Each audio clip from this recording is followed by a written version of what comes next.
I didn't have no motivation to do it. Zero motivation to do anything. Zero motivation to have a shave, zero to brush your teeth, even have a shower, nothing.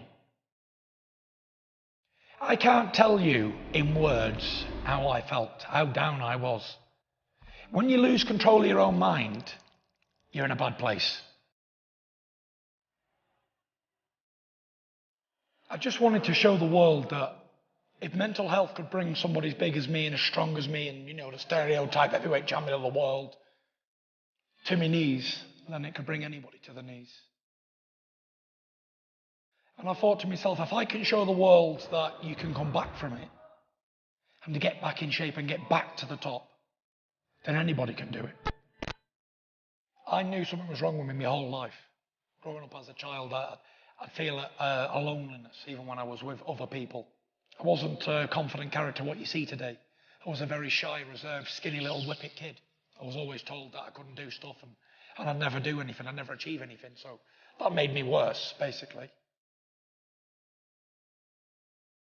I've experienced the highest highs and the lowest lows in life. Something I'd worked for my whole life, and when I finally achieved it, it was like, oh well, that was a load of rubbish. I wasn't expecting now to feel like this. And like I said to you before, I just felt like an emptiness, a deep gaping hole of nothing. Darkness and grey clouds. Every day was grey. And I felt like I had nothing to look forward to. I was worthless. It was just a horrible, horrible feeling that people need to understand that many, many people are in the same boat. They don't have to be very successful sports athletes to feel like this. Anybody from day to day has the same feelings. What does it all mean? What does being a world champion really mean? But what I was trying to say was, what does it all really mean when I'm not well on the inside? I was in a position of power. I had glory, fame, achievements, money, a family, all earthly assets that one could want. But it meant nothing. So they couldn't understand why would this man feel like this. The repetitive thinking, the same stuff day in, day out, and it won't go away. And the more I'm trying to think, right, I want to be positive, negative, negative, negative, negative. And everyone I was around was getting negative too because I was putting it on them. This went on for 18 months. Wow. Of me battling my own self every day, drinking, abusing my body, eating rubbish, taking drugs. Everything I stood for didn't matter anymore. I'd never ever experienced anything in my whole life, even though I'd had anxiety before. This was the king daddy of all anxiety attacks.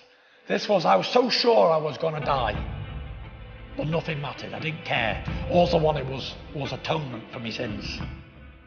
I can't tell you in words how I felt, how down I was.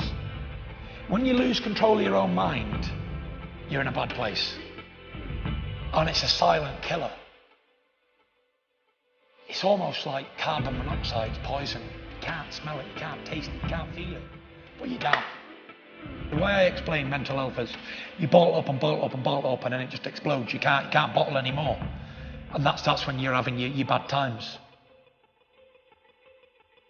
And I was drinking every day, something I'd never done in my life, to try and wash me sorrows away. But it come to a stage where, well, that's one way of doing it, but I'm going heavier and heavier. I was gaining 380, 390, 400 pounds, and I was very unhealthy. I didn't fit in anything I owned anymore. It wasn't me anymore. I had two bodies. Turning point was, I went out Halloween, dressed as a skeleton in a fancy dress party. I went out about 9 o'clock and I expected to stay out all night and get smashed. I had one drink. I looked around me and I thought, what am I doing? I'm back normal again now, yeah? I'm back like thinking straight. Still drinking, but I'm thinking sensible again. And I called out to my wife, I said, Paris here. She said, what? I said, tomorrow. I said, I start to turn my life around. I said, I promise you. I said, I'm going to do it. I'm definitely going to do it. From that day, I got my tracksuit on in the morning and I was going to run 2 miles. I got about 200 yards and stopped. And I thought, right, I can't run. I've run all my life. I've always been a very good runner. And I got 200 yards and I was totally gone. I could feel my belly moving on them. It wasn't like a fat like jelly. It was like solid brick. It was a horrible feeling. I thought, okay, I'm going to walk the rest. And I walked. And every day I'd go out on the canal and I'd do a little run in my sweatsuit. And every day I'd get a little bit further until I was doing 4 or 5 mile again. And then I'd come back and I worked my way back and we worked repetitively, day in, day out, day in, day out. And at that time I was still sleeping with the light on. I couldn't sleep in the dark. You need to stimulate the mind. And I think training is a perfect way to do it. Working out, exercising. Whether you can do a lot or a little, you must do something. I give myself short-term goals and long-term goals. And I plan things more now.